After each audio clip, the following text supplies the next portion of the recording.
Hello बच्चों, क्या हाल चाल और सब बढ़िया। तो आज हम इसमें करने वाले हैं पॉलिटिकल लाइफ का chapter number 3 parliament and the making of laws. ठीक है बच्चों, तो हमने इसमें कई पार्ट बना रखे हैं। अगर आपने हमारे चैनल पर इस चैप्टर के पार्ट नहीं देखे पिछले वीडियो तो ज़रूर देख लीजिएगा। ठीक है बच्चों, तो आज हम इसमें समझेंगे to select the national government. To select the national government का मतलब बच्चों यहाँ पर क्या है? नेशनल गवर्नमेंट का मतलब राष्ट्रीय सरकार।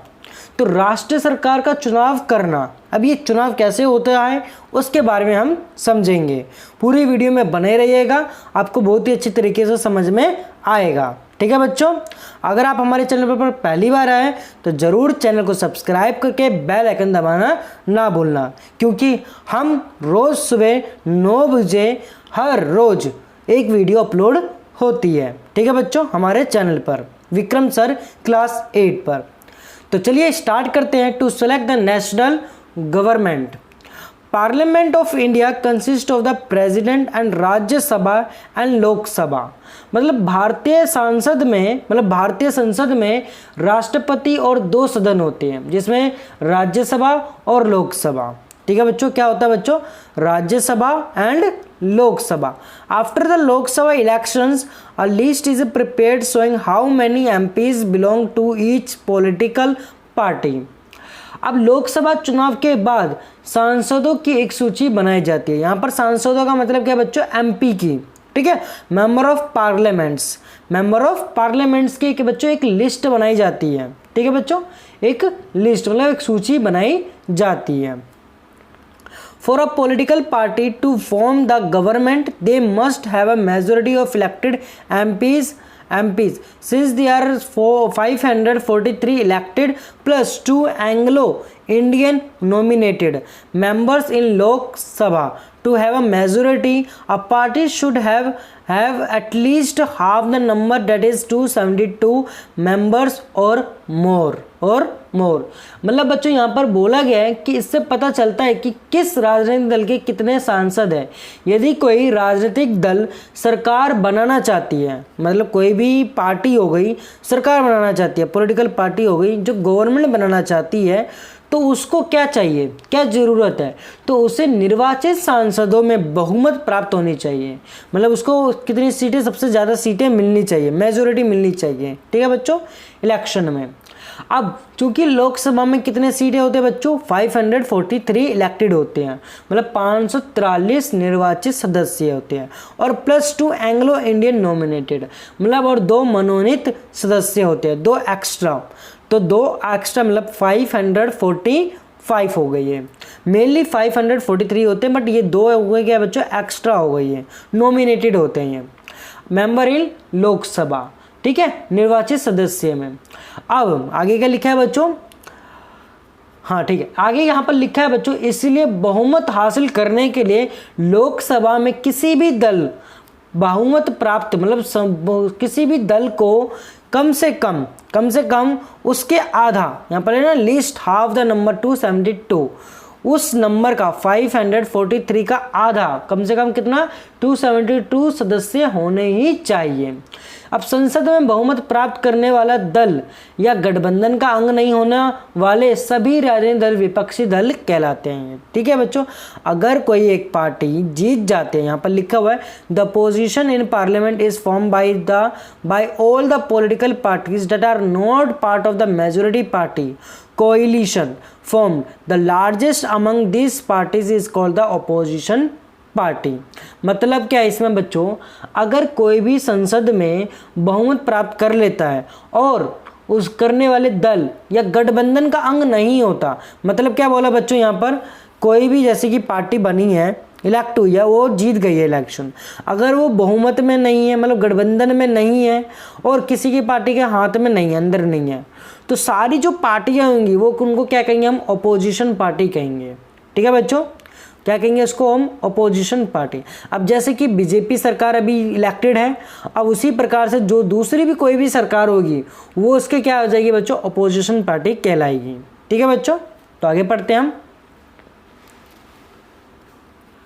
One of the most important function of the Lok Sabha is to select the executive. The executive, as you read in chapter 1, is a group of persons who work together to implement the law made by the parliament. This executive is often what we have in mind when we use the term government. मतलब आपने chapter 1 में भी पढ़ा रखा है आपने, कार्यपालिका का चुनाव करना लोकसभा का एक क्या बच्चों महत्वपूर्ण काम होता है। जैसे कि आपने पहले दिन में पढ़ा था। अगर आप बच्चों आपने चैप्टर 1 नहीं पढ़ा है तो हमारे चैनल पर अपलोड है, आप जरूर जाके पढ़ लेना, ठीक है बच्चों। हम वरना ये आइकन बटन में, आई बटन में भी हम उसकी लिंक दे देंगे। तो चैप्टर 1 जरूर पढ़ लेना बच्चों, ठीक है। तो आपने चैप्टर 1 में पढ़ा था, कार्यपालिका ऐसा लोगों का समूह होती है जो संसद द्वारा बनाए गए कानूनों को लागू करने के लिए मिलकर काम करती है। मतलब जो भी लॉ बनता है, जो संसद बनाती है, तो उसको इम्प्लीमेंट करती है और उसको साथ में काम भी करती है। जब हम सरकार शब्द का इस्तेमाल करते हैं तो हमारे जहन में अक्सर यही कार्यपालिका ही होती है, ठीक है बच्चों। आगे पढ़ते हैं। The prime minister of India is the leader of the ruling party in the Lok Sabha. Bharat का जो प्रधानमंत्री लोकसभा में सत्ताधारी दल का ही मुखिया होता है, ठीक है बच्चों। वही हमारा मतलब जो लोकसभा में जीत गया उसमें से जो मुखिया होगा वही प्राइम मिनिस्टर बनेगा। From the MP who belong to her party, the Prime Minister select ministers to work with her to implement decision. These ministers then take charge of different areas of government functioning like health, education, finance, etc. मतलब बच्चों यहाँ पर क्या बोला है कि जो प्रधानमंत्री अपने दल के सांसदों में से मंत्रियों का चुनाव करता है और जो प्रधानमंत्री के साथ मिलकर फैसलों को लागू करते हैं ये मंत्री स्वास्थ्य के मतलब हेल्थ के, शिक्षा के, वित्त के, फाइनेंस का मतलब होता है बच्चों वित्त के इत्यादि विभिन्न सरकारी कार्यों का भी जिम्मा संभालते हैं ये, ठीक है बच्चों। आगे देखो। Often times in the recent past it has been a difficult for a single political party to get the majority that is required to form the government. They then join together with the different political parties who are interested in similar consent to form what is known as a coalition government. अब बच्चों हाल के सालों में काफ़ी बार किसी एक राजनीतिक दल को बहुमत नहीं मिल पाया है जो कि सरकार बनाने के लिए एकदम जरूरी है। ऐसी सूरत में ऐसे कई राजनीतिक दल एक गठबंधन सरकार बना लेते हैं और साझा मुद्दों पर भी क्या करते हैं बच्चों, काम करते हैं, ठीक है बच्चों। तो आगे पढ़ते हैं। कोऑर्डिनेशन गवर्नमेंट का मतलब बच्चों यहाँ पर गठबंधन बना के काम करना, ठीक है बच्चों। कोऑर्डिनेशन गवर्नमेंट का मतलब देखो आगे। The Rajya Sabha functions primarily as the representative of the state of India in the parliament. The Rajya Sabha can also initiate legislation and a bill is required to pass through the Rajya Sabha in order to become a law. अब बच्चों यहाँ पर बोला है कि राज्यसभा मुख्य रूप से देश के राज्यों की प्रतिनिधि के रूप में काम करती है, उसके प्रतिनिधियों के रूप में काम करते राज्यसभा भी कोई कानून बनाने का प्रस्ताव पेश कर सकती है, कोई भी, ठीक है बच्चों, बिल पास कर सकती है वो लॉ बनाने का। कोई सा भी नियम आ जाता है, कोई भी कानून बनाने का भी वो राज्यसभा प्रस्ताव दे सकती है, ठीक है बच्चों, पेश कर सकती है। उसे लागू नहीं कर सकती, पहले पेश करेगी तब करेगी, ठीक है बच्चों। It therefore has an important role of reviewing and altering if alteration are needed the law initiated by the Lok Sabha. The member of the Rajya Sabha are elected by the election members of the legislative assemblies of various states. There are 233 elected members plus 12 members nominated by the president.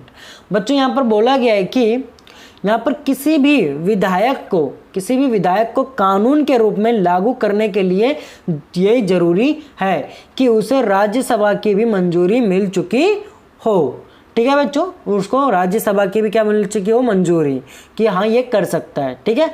इस प्रकार राज्यसभा की भी बहुत महत्वपूर्ण भूमिका भी होती है, बहुत महत्वपूर्ण भूमिका होती है। संसद का ये सदन लोकसभा द्वारा पारित किए गए कानूनों की समीक्षा करता है और अगर जरूरत हुई तो उसमें संशोधन करता भी है। राज्यसभा के सदस्यों का चुनाव विभिन्न राज्यों के विधानसभाओं के निर्वाचित सदस्य से होता है, मतलब करते हैं ये। राज्यसभा में 233, यहाँ पर लिखा है बच्चों 233 233 मतलब 233 निर्वाचित सदस्य होते हैं, इलेक्टेड मेंबर्स होते हैं। और उसमें 12 मेंबर्स क्या होते हैं बच्चों, ये राष्ट्रपति की ओर से मनोनीत होते हैं, मतलब 12 तो नॉमिनेटेड होते हैं, पक्का 12 तो होता ही है ऐसा, ठीक है बच्चों। तो 233 इलेक्टेड मेंबर्स इसमें राज्यसभा में होते हैं, ठीक है बच्चों।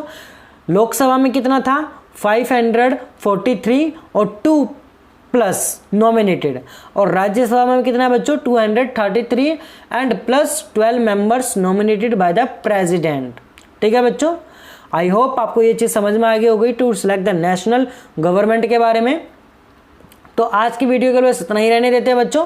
अगली वीडियो में हम पढ़ेंगे to control, guide and inform the government, ठीक है बच्चों। आई होप आपको समझ में आ गया होगा। अगर आपको अच्छे से समझ में आ गया है तो जरूर चैनल को सब्सक्राइब कर देना और बेल आइकन दबाना ना भूलना, और हमें जरूर फीडबैक देना कि आपको कैसा लग रहा है हमसे पढ़ने से, ठीक है बच्चों। पढ़ने पर तो जरूर कर देना सब्सक्राइब बच्चों, और अपने दोस्तों को भी जरूर शेयर करना। आज की वीडियो के लिए बस इतना ही, धन्यवाद, मिलते हैं कल।